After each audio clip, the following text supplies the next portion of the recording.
cuman satu penebus dosa. Siapa dia? Dia Isa Putra Maria.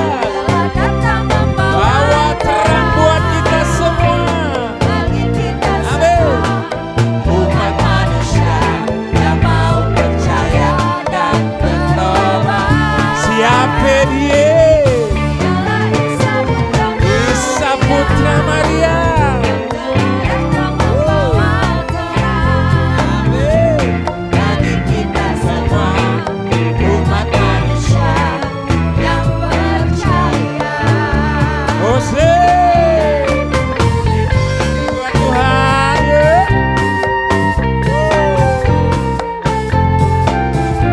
Bawa terang buat kita semua, umat manusia yang mau percaya.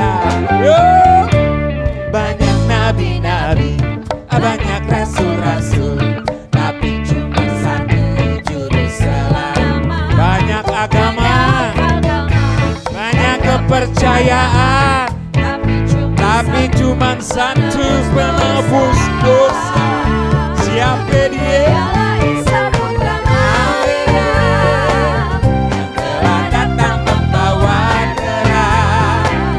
Bagi kita semua, umat manusia bertobat.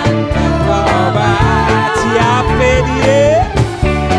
Isa Putra Maria, yang telah datang membawa terang. Bagi siapa? Umat manusia yang percaya. Jemaat saja katakan, dialah Putra Maria. Bagi kita semua yang mau percaya dan bertobat. Siapa?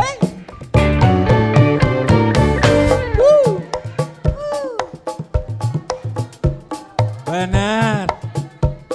Bagi kita semua.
Silakan duduk kembali, saudara. Shalom. Terima kasih buat kesempatan yang diberikan kepada kami. Saya kenal dengan Bapak Junaidi Salat mungkin dari tahun 80-an ya. Pernah sering khotbah di gereja kami. Papanya Oci dan papanya Rizky. Dan saya sering ketemu Oci dan Rizky kalau pelayanan di Duta Injil. Pasti sering ketemu dengan mereka. Baik, saya akan berkhotbah malam ini dengan judul Intervensi Ilahi di dalam Krisis. Buka Alkitab kita sama-sama, 2 Raja-Raja 6 ayat 1-7. Hadirat Tuhan kuat sekali malam ini. Saya rasa seperti di Firdaus di alam roh, kuat sekali jamahan Tuhan. Saya membaca ayat yang ganjil, Bapak Ibu akan membaca ayat yang genap. Demikianlah firman Tuhan. Kapak timbul mengapung, 2 Raja-Raja 6 ayat 1. Pada suatu hari Berkatalah rombongan Nabi kepada Elisa, cobalah lihat, tempat tinggal kami di dekatmu ini adalah terlalu sesak bagi kami. Ayat 2 Bapak Ibu.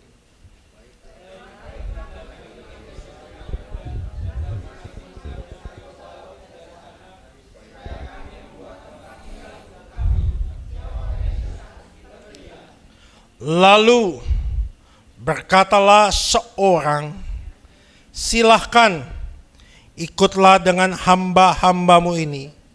Jawabnya, baik, aku akan ikut. Ayat 4.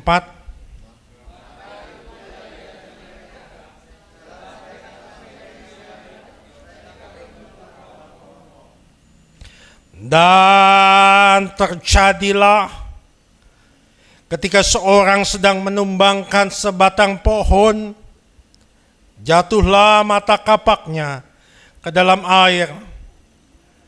Lalu teriaklah ia, wahai tuanku, itu barang pinjaman.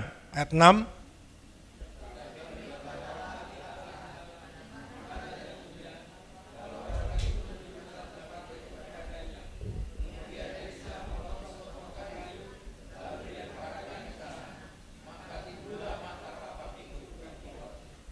Lalu katanya, ambillah. Orang itu mengulurkan tangannya dan mengambilnya. Kalau kita mau membedah Alkitab, kalau kita mau berkhotbah, ada 3 cara, saudara. Saudara bisa tembak langsung, ayat-ayat itu bisa saudara langsung terjemahkan.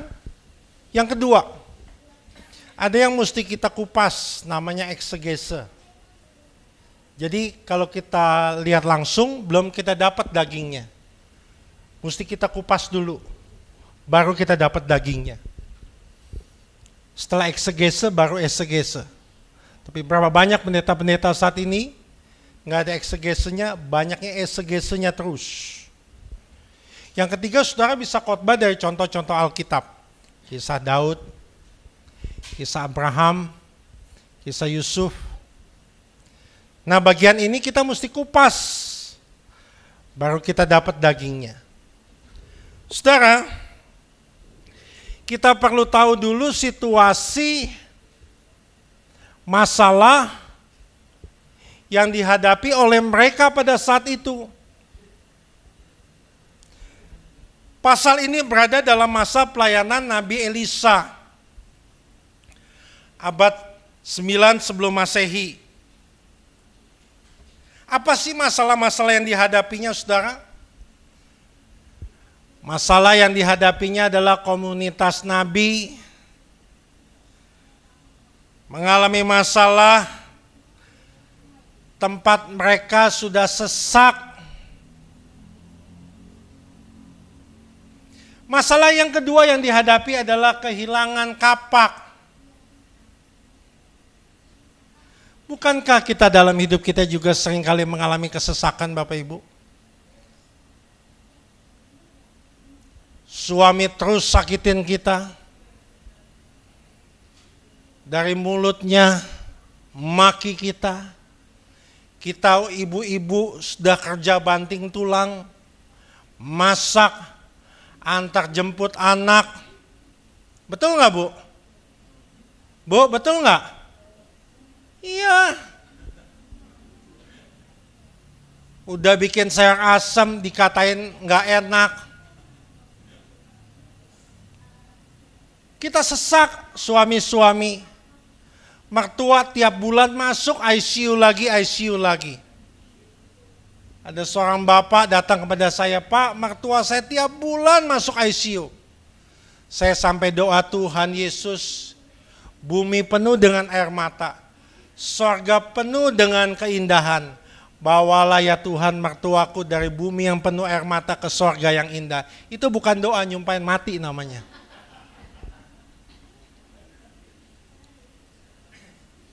Berapa banyak kita mengalami kesesakan, Bu?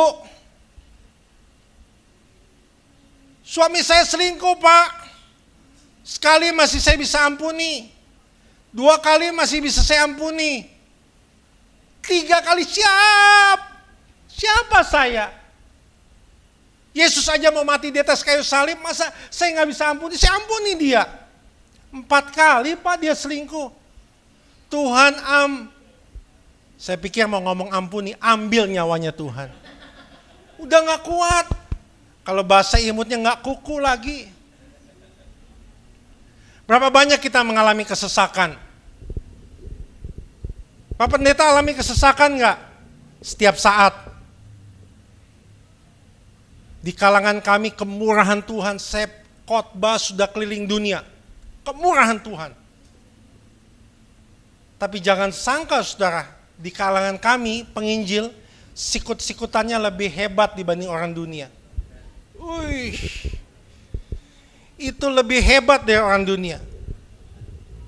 Belum eksternal, belum internal. Pak Pendeta sering mengalami kesesakan? Sering. Kenapa kita sesak, Pak Bu? Seakan udah gak ada jalan keluar lagi. Papa saya meninggal 26 tahun lalu. Mama saya meninggal 43 tahun lalu di usia 42. Mama saya kalau hidup 85 tahun. Papa saya sebelum meninggal dia bilang, Papa capek, sesak kok gak sembuh-sembuh ya. Kita mengalami kesesakan Bapak Ibu. Kemudian masalah yang mereka hadapi apalagi selanjutnya? Kehilangan. Berapa banyak kita saat ini mengalami kehilangan? Kehilangan kesehatan. Kehilangan keuangan. Anak saya lulusan ITB 6 tahun lalu S2. Sebelum masuk ITB dan sesudah masuk ITB, cara ngomong, cara berpikirnya beda. Jadi saya nggak bisa sembarangan ngomong dengan anak saya. Anak saya tingginya 189. Tapi belum mau menikah-nikah. Muka saya aja muda, anak saya umur 30 sama 25.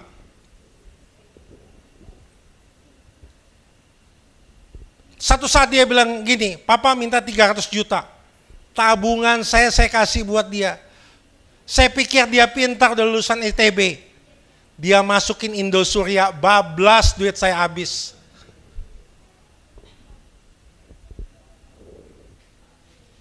Saudara lagi kehilangankah malam ini? Kehilangan jabatan, kehilangan posisi, kehilangan istri.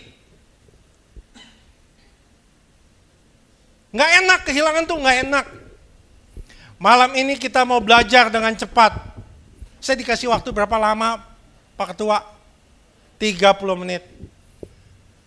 4 langkah dengan cepat kita mau belajar bagaimana kita mengalami intervensi ilahi dalam krisis, kesesakan dan kehilangan ini. Langkah yang pertama kita akan lihat saudara. Mengapa kita perlu belajar? Sebab berapa banyak kita yang kecewa rohani. Berapa banyak kita masih bertanya apakah Tuhan masih menyertai. Tantangan bukan membuat iman kita lemah.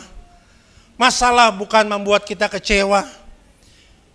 Justru orang yang percaya kepada Yesus, masalah dan tantangan membuat kita kuat, dewasa dan yakin. Nggak ada yang dapat memisahkan kita daripada kasih Yesus. Yuk kita belajar. Yang pertama, bagaimana kita mengalami intervensi ilahi. Lihat ayat yang ke-1 dulu. Dalam ayat 1 dikatakan demikian. Pada suatu hari berkatalah rombongan Nabi kepada Elisa, cobalah lihat tempat tinggal kami. Di sini bukan tempat tinggal, saudara, dalam bahasa aslinya makom. Makom di sini adalah asrama.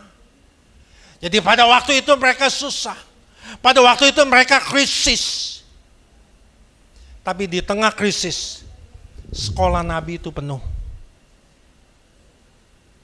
Berapa banyak kita ketika kita mengalami masalah kesesakan, kehilangan, kita mundur, hilang dari Tuhan. Salah. Justru yang harus kita lakukan adalah makin haus untuk bertumbuh dekat dengan Tuhan. Sekolah Nabi ini penuh. Coba balik lagi ke slide saya. Jadi langkah yang pertama saya catat demikian saudara. Miliki kerinduan untuk bertumbuh dan berbuah. Pertumbuhan rohani selalu dimulai dari hati yang gak nyaman dan keadaan stagnan. Coba saudara lihat ke depan semua. Memiliki apa?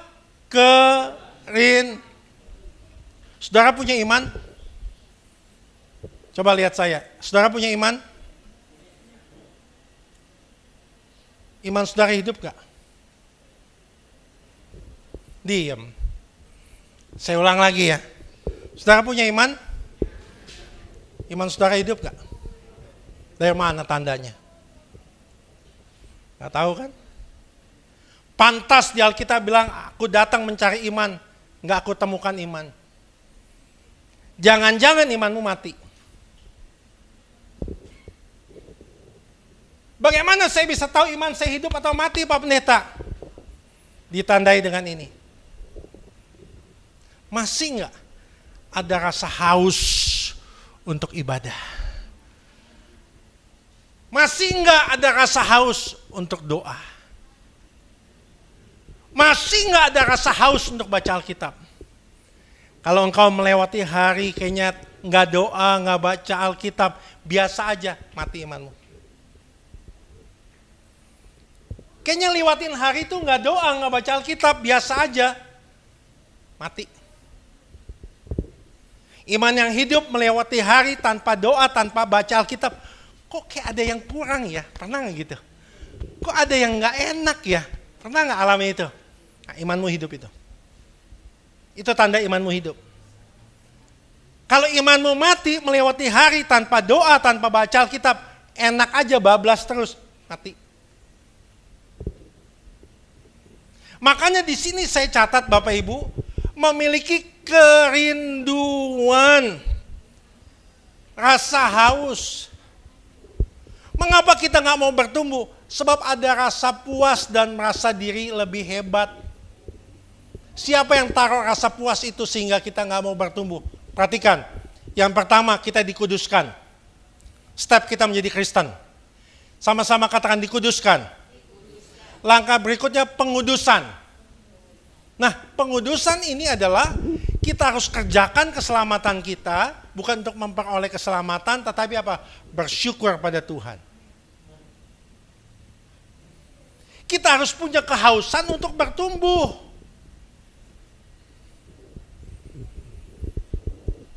Kita harus bertumbuh dalam hal apa? 1 Tesalonika 3:12. 1 Tesalonika 3:12 harus bertumbuh dalam hal apa? Tolong tampilkan. 1 Tesalonika 3:12. Baca sama-sama. Tolong slide. 1 Tesalonika 3:12, 1, 2, dan 3. Dan kiranya Tuhan menjadikan kamu bertambah-tambah dan berkelimpahan dalam kasih seorang terhadap yang lain, terhadap semua orang, sama seperti kami juga mengasihi. Kita harus bertumbuh dalam hal apa Bapak Ibu? Kasih. Berapa banyak rumah tangga udah gak ada kasihnya. Jangan tanya kalau masih pacaran, kasihnya masih full. Kalau ke mall, waktu kita jalan sama pacar dulu, saya pacaran 36 tahun lalu. Waktu pacaran dulu, saya pamit sama pacar saya dulu, yang aku mau kencing ya. Berapa banyak kita halus dulu ya. Tapi berapa banyak setelah 30 tahun menikah, mau kemana kamu yang kencing? Iya kan? Kok beda? Kok beda? Kasihnya udah habis. Dulu waktu pacaran kita, candlelight dinner, dari mana datangnya lintah, dari sawah ke kali, dari mana datangnya cinta, dari mata ke hati. Makan steak, tiba-tiba si pacar bunyi, apa si cowok bilang? Lanjutkan sayang, bagus buat kesehatan. Tambah bunyi gak? Tambah bunyi. Setelah 30 tahun, masih bilang gitu? Apa dia bilang? Gue kayak makan di kandang kebo, Li. Lu, oh. Kenapa kasihnya habis? Aku menikah sudah hampir 30 tahun. Tapi aku semakin tergila-gila sama istriku. Yang kamu segalanya buatku. Kemana-mana selalu ku bawa fotomu. Oh, so sweet ya. Iya, kemana-mana selalu ku bawa fotomu.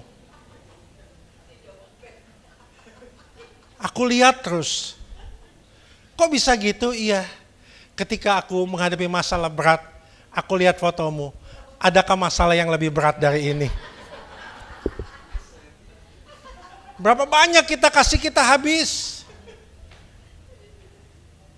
Kemudian kita harus bertumbuh dalam hal apa? Selanjutnya saya catat. Kekuatan. Dengan ibadah Bapak Ibu, menambah kekuatan rohani. Dengan doa Bapak Ibu menambah kekuatan rohani. Daniel 11:32, tetapi umat yang mengenal Allahnya, dia akan semakin kuat. Dan ujungnya, pertumbuhan kita, tingkat iman tertinggi kita kemana? Ada nautisia, ada asensus. Ini perhatikan baik. Kalau saudara ingin dapat mujizat, perhatikan baik. Kita harus mencapai level ini. Namanya fidusia. Semua baca Daniel 3:18. Semua baca, kita harus mencapai ini. Daniel 3:18. Tolong tampilkan ayat bagus. Daniel 3:18. Kita harus bertumbuh dan berbuah. Nih, target kita mesti sampai ini. Daniel 3:18. Bagi saudara yang mau alami mujizat, harus mencapai level ini. Sama-sama baca. Semua sama-sama baca. 1, 2, dan 3. Tetapi seandainya tidak. Stop. Apa target pertumbuhan kita? Sama-sama katakan dengan saya, tidak kasih syarat dengan Tuhan. Mengapa Sadrak, Mesak, Abednego alami mujizat? Ditolong gak sama Tuhan? Mengalami intervensi ilahi enggak? Ya, dalam 23, 24, 25, Daniel 3. Ayat 23, 24, 25. Kok mereka bisa alami mujizat? Sebab mereka sudah alami pertumbuhan tingkat iman tertinggi. James Fowler mengatakan demikian. Tingkatan iman tertinggi adalah, ini dia. Berani berhadapan dengan Allah yang jalannya beda dengan kita.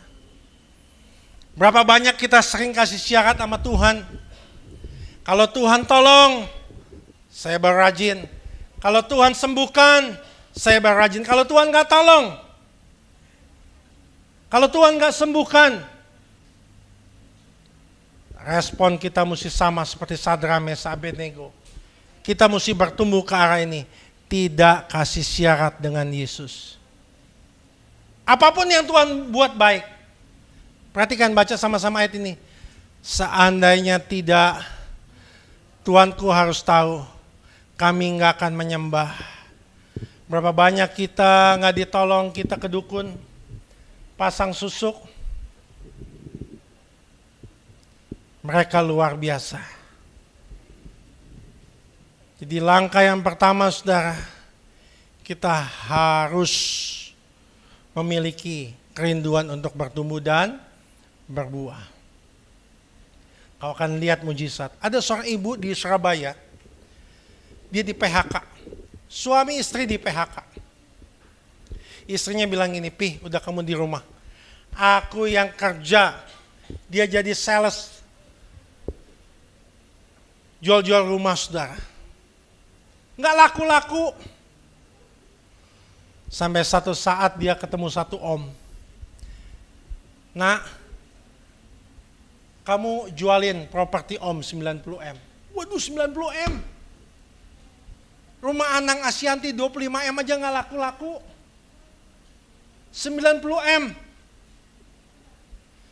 Tapi ajaib. Dia datang komsel, dia datang ibadah tengah minggu, dia doa puasa, dia baca Alkitab. Saya dulu miskin, uang jajan 50 rupiah, beli Kentucky nggak bisa, nggak punya mobil. Tapi semakin dekat, Tuhan angkat dahsyat. Gereja keluarga kami 7.000 orang saat ini. Kenapa? Bertumbuh. Ibu ini bertumbuh. Ajaib. 90M. Dia jual 130M. 3 kali saya ada di titik 0. 3 kali saya bisa bangkit. Karena apa? Bertumbuh. Nggak kasih syarat sama Tuhan. Tuhan tolong. Malam ini apa masalahmu? Jangan kasih syarat sama Tuhan. Tuhan tolong. Tuhan nggak tolong. Tuhan sembuhkan. Tuhan nggak sembuhkan. Lihat ayat ini, ayat 23, 24, 25. Ditolong nggak sama Tuhan? Ditolong Tuhan. Yang kedua, apa yang harus kita lakukan supaya kita alami intervensi ilahi? Lihat 2 Raja-Raja 6 tadi. Yang kedua, poin yang kedua, ayat yang kedua. Kita harus membangun kesatuan dan persatuan. Ayat 2 ada kata-kata gini, baiklah kami, ada kami.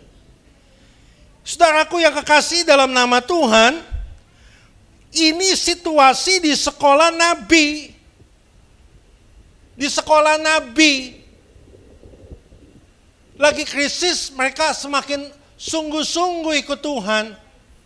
Di sekolah Nabi pasti ada ribut enggak? Wadah. Lebih hebat ributnya.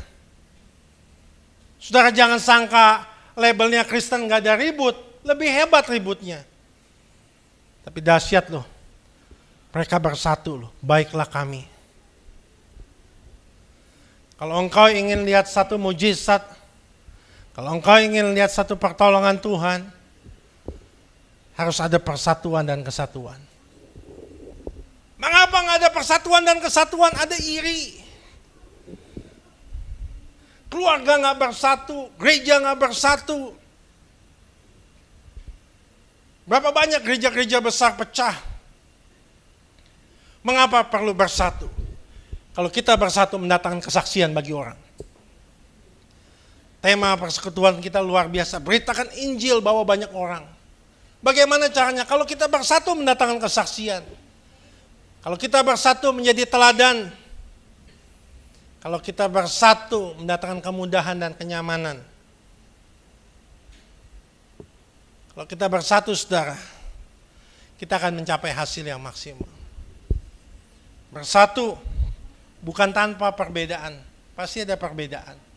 Bersatu dimulai dari diri dan menghilangkan ego. Yang ketiga, mengingat waktu. Yang pertama memiliki kerinduan untuk bertumbuh. Yang kedua, membangun kesatuan. Yang ketiga, lihat ayat 2 juga. 2 Raja-Raja 6 ayat 2. Baiklah kami pergi ke sungai Yordan, supaya kami membuat tempat tinggal untuk kami. Perhatikan baik. Jawab Elisa, pergilah. Yang ketiga, bagaimana kita mengalami intervensi ilahi dalam krisis yang kita alami? Kesesakan, kehilangan. Kita harus mengenal kehendak Tuhan. Perhatikan saudara, Nabi pada waktu itu sama dengan Tuhan. Mereka tanya Elisa, kenapa kita belum dapat pertolongan Tuhan? Nggak kenal kehendak Tuhan. Perhatikan baik saudara, kehendak Tuhan ada 2. Kehendak Tuhan yang sempurna dan kehendak Tuhan yang dipaksakan. Israel kawin cerai, kehendak Tuhan yang dipaksakan. Kita hidup di dunia harus dapat kehendak Tuhan yang sempurna. Tapi seringkali, ini masalahnya nih, kita ada dalam posisi di mana kehendak Tuhan nggak jelas. Ini masalahnya. Anak saya 11 tahun lalu lulus SMA. Dia bilang sama saya, "Pak, aku kuliah jurusan apa ya?" Loh, Kamu yang kuliah, papa yang ditanya. Orang Jawa lebih mantap. Kamu sing kuliah papa ditanya. Jurusan apa ya Pak? Di mana ya Pak? Bapaknya lagi. Saya bilang tunggu, papa cari di Alkitab kamu kuliah di mana. Cari di Kejadian sampai Wahyu, bahkan di Yehezkiel nggak ada. Anak saya kuliah di mana? Nggak ada. Hal yang detail-detail ada nggak di Alkitab Bapak Ibu? Nggak ada. Seringkali kita ada dalam posisi di mana kehendak Tuhan nggak jelas. Nikah dengan siapa ada di Alkitab Bapak Ibu? Nggak ada. Mau kerja apa ada di Alkitab? Nggak ada.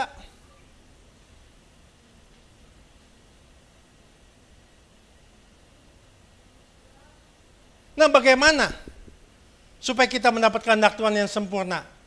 Di saat kita ada dalam posisi di mana kehendak Tuhan nggak jelas. Sama seperti Abraham. Tuhan janji sama Abraham, aku akan berikan kepadamu keturunan seperti bintang di langit, pasir di tepi laut. Tapi Tuhan kasih tahu Ishak nikah dengan siapa? Nggak dikasih tahu. Nah bagaimana kita bisa tahu kehendak Tuhan? Lihat cepat Kejadian 24 ayat 5.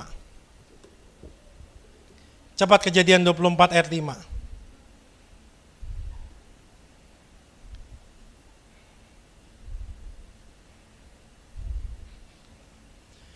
Lalu berkatalah hambanya itu kepadanya, mungkin perempuan ini gak suka mengikuti aku ke negeri ini. Haruskah hambanya Eliezer mau menyelaraskan kehendaknya dengan kehendak tuannya? Haruskah aku membawa anakmu itu kembali ke negeri dari mana Tuanku keluar? Nah, ketika engkau ada dalam posisi di mana kehendak Tuhan gak jelas, ini harus kau lakukan. Bagaimana kita tahu kehendak Tuhan? Apa yang membuat iman kita maju itu kehendak Tuhan. Lihat ayat 6. Ayat 6 baca sama-sama. Awas, jangan kau bawa anakku itu kembali ke sana. Kita sudah maju, jangan mundur. Ada banyak anak muda tanya, Pak boleh ciuman enggak? Buat imanmu maju enggak? Jemaat saya tanya, Pak Pendeta, jualan minuman keras boleh enggak? Buat imanmu maju enggak? Enggak, jangan lakukan. Bagaimana kita bisa tahu kehendak Tuhan di saat posisi kita ada dalam posisi kehendak Tuhan gak jelas? Mendatangkan damai gak buat kita? Perjanjian lama, Allah tuntun kita dengan apa? Tiang awan, tiang api. Sekarang Tuhan tuntun kita melalui apa? Damai. Filipi 4 ayat 7. Damai nggak nih? Kalau nggak damai, bukan kehendak Tuhan.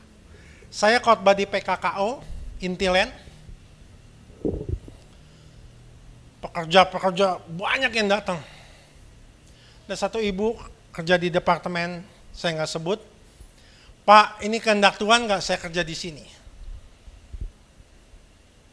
Saya disuruh membuat pembukuan ganda. Saya bilang, ibu damai nggak? Nggak damai. Bukan kehendak Tuhan. Jadi sesuatu yang gak damai bukan kehendak Tuhan. Dan apalagi kehendak Tuhan yang tidak membuat engkau terikat. Pak Pendeta nonton bioskop boleh gak? Boleh. Boleh. Yang gak boleh apa? Sampai engkau terikat. Kalau Senin hari libur pendeta, saya suka nonton dengan istri, kadang. Pernah loh Bapak Ibu, satu saat kok nggak nonton nggak enak ya. Nah pernah nggak nonton nggak enak ya, itu namanya sudah terikat. Saya bilang sama istri, udah kita nggak usah nonton bioskop lagi. Nonton Korea, kalau nggak nonton Korea kayaknya nggak enak. Istriku juga suka nonton Korea di Netflix. Kayaknya kalau nggak nonton tuh nggak enak. Boleh nonton, tapi jangan sampai kecanduan. Jangan sampai nggak ke gereja, bela-belain nonton Korea. Korea. Itu bukan kehendak Tuhan. Ya. Satu, mesti bertumbuh dan berbuah. Yang kedua, harus ada kesatuan. Yang ketiga, mesti kenal kehendak Tuhan. Yang keempat, yang terakhir, pas 35 menit udah nih. Cepat benar. Lihat 2 Raja-Raja 6 tadi. Ayat 7. Ayat 6-7. 2 Raja-Raja ayat 6-7. Ini yang terakhir. Tolong tampilkan ayat 6-7. Tetapi berkatalah abdi Allah, kemana jatuhnya? Lalu orang itu menunjukkan tempat itu kepadanya. Kemudian Elisa memotong sepotong kayu lalu dilemparkan ke sana. Timbullah mata kapak itu dibuatnya. Kayu sama besi lebih berat mana saudara? Tapi ajaib, kayu bisa tarik besi. Kayu melambangkan salib Kristus. Jadi yang keempat, kita harus mengandalkan Tuhan. Semua lihat sini apa fungsi Yesus. Nah, ini nih. Ada yang tahu fungsi Yesus? Kalau ada yang tahu, saya kasih piring cantik di depan. Ada yang tahu fungsi Yesus? Gak ada yang tahu? Fungsi Yesus ada 3P, ingat 3P, sama-sama katakan 3P. Harus hafal ini, fungsi Yesus 3P. Mengapa kita harus mengandalkan Yesus? Ingat fungsi Yesus 3P. Saya bawa santai tapi semi pengajaran nih. Apa fungsi Yesus 3P? Di mana ayatnya pendeta? Ayat paling terakhir, tolong tampilkan bagus. Ibrani 1 ayat 3. P pertama. Mengapa kita harus mengandalkan Tuhan? Ibrani 1 ayat 3.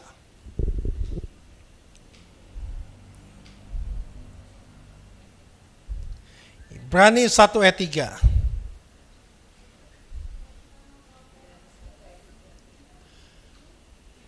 Perhatikan baik ayat ini. Sama-sama baca. Dan setelah ia selesai mengadakan apa? Penyucian dosa. P yang pertama, perhatikan baik. Fungsi Yesus, mau catat boleh. Penebus. Sama-sama katakan apa? Penebus.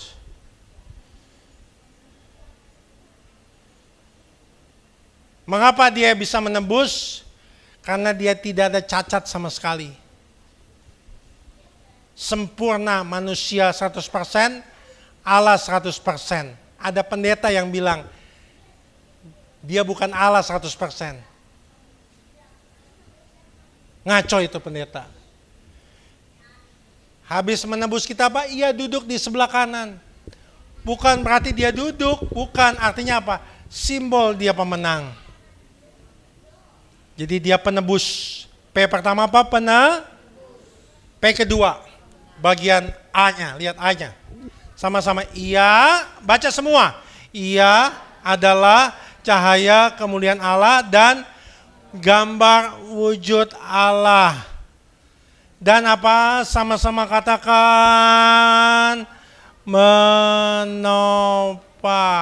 P kedua, fungsi Yesus. Penopang. Sama-sama kata apa? Penopang. P pertama, penebus. P kedua, engkau lagi lemahkah? Engkau lagi susahkah? Engkau lagi bingungkah?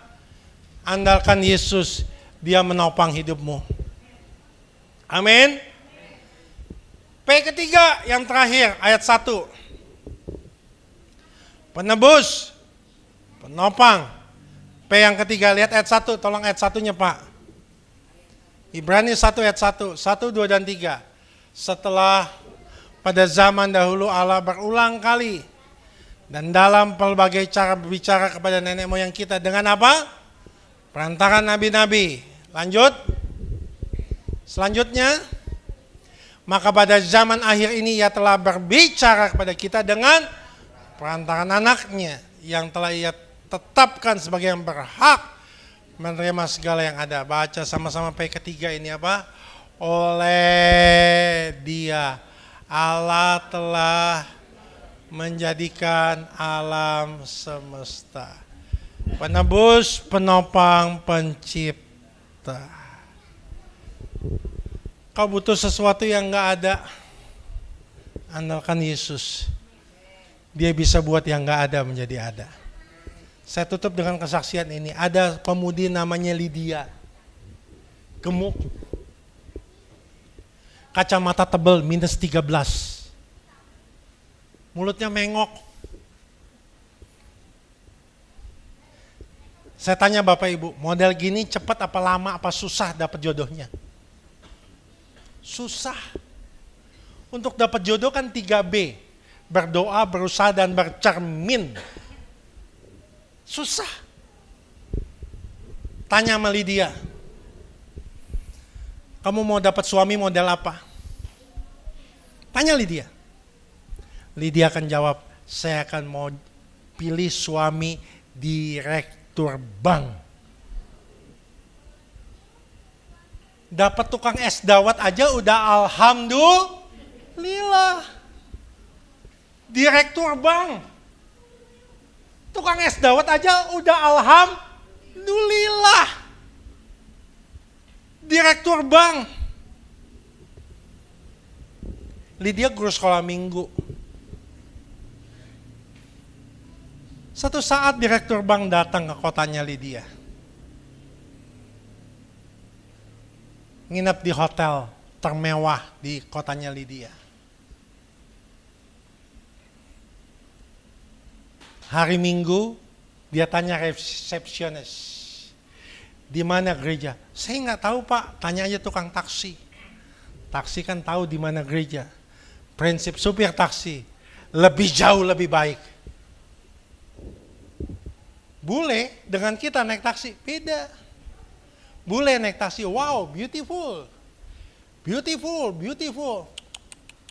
Kita naik taksi kayak nonton sepak bola. Ya goban dah. Ya cepet dah. Ya nope. Ya. Itu bedanya bule dengan kita naik taksi.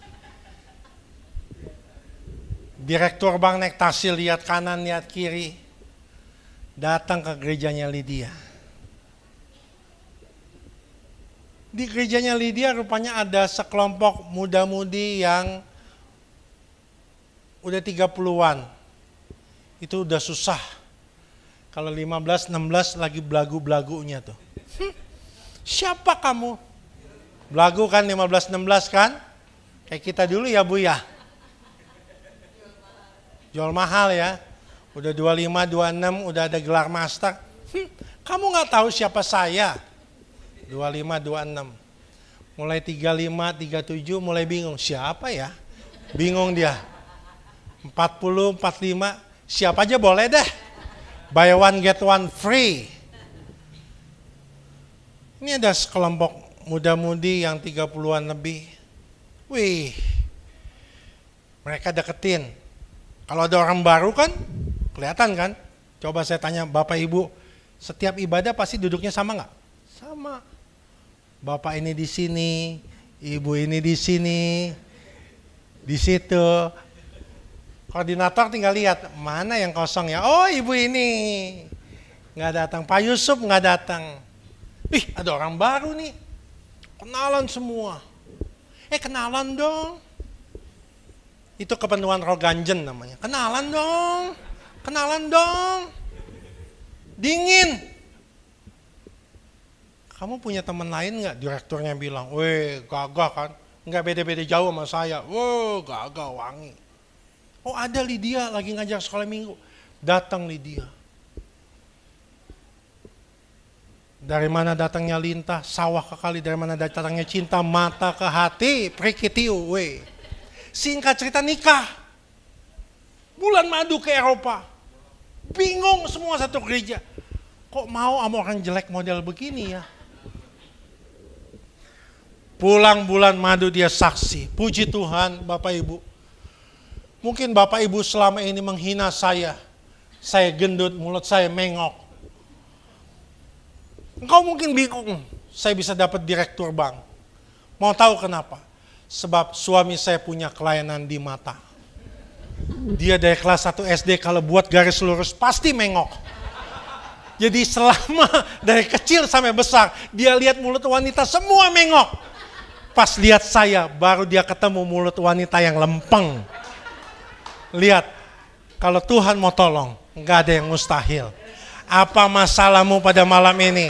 Nggak ada yang mustahil bagi Tuhan kita. Amin. Tuhan berkati, pas 40 menit lebih 10 menit. Kita berdoa bangkit berdiri. Bapa, dalam nama Yesus. Kami capek Tuhan. Sesek dada kami. Nggak kuat lagi mau teriak Tuhan. Semua bangkit berdiri. Kita berdoa.